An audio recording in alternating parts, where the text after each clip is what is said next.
It's been roughly 18 hours since a fire ripped through an apartment complex in the district. The cause is still unknown, but this morning our thoughts are with the family of two little boys injured in that blaze. It happened just after noon yesterday in Southeast on 6th Street near Minnesota Avenue.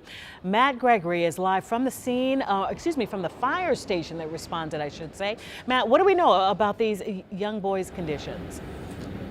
Well, when we last checked with investigators, Allison, this morning, they were saying that the two boys are in varying states of conditions. The 9-year-old boy is in serious condition. He was being treated at the hospital. His brother, the one who was trapped inside the home, well, that's a different story. According to investigators, he is in critical condition in the hospital, and his life hangs in the balance. So let's take you to what is going on right now, or at least what happened through the investigation. This was around noon yesterday that a fire broke out at a home on 6th Street Southeast near Randle Place. That's when one neighbor says she saw a little boy standing outside the apartment. She says the boy was unclothed and covered in soot, begging for help because his 6-year-old brother was trapped inside the apartment. Fire crews got there not long after the call went out and pulled the boy out. Paramedics rushed the two boys to the hospital while fire crews extinguished the fire and began their investigation into what happened.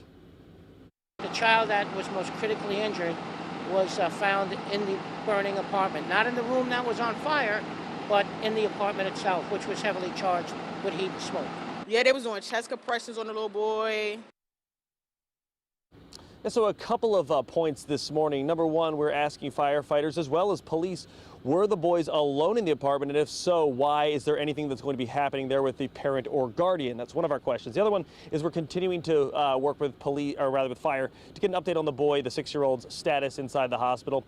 At the same time, the fire investigation is already underway. Like I said, as far as what caused the fire, it could be days, weeks, even months before we find that out. So we're working with fire investigators to find out the latest in that. And finally, the last point is that DC fire crews will be going back through the neighborhood today doing a safety inspection and also a fire alarm, or rather a smoke detector inspection, to make sure that people are aware of what to do in cases of fire, as well as fire prevention tactics. That'll be happening around 10 a.m. in this neighborhood. But for now, in Southeast, I'm Matt Gregory. Back to you. The thought of that little boy standing outside begging for help is really heartbreaking. Matt, thank you so much for this update. We appreciate it.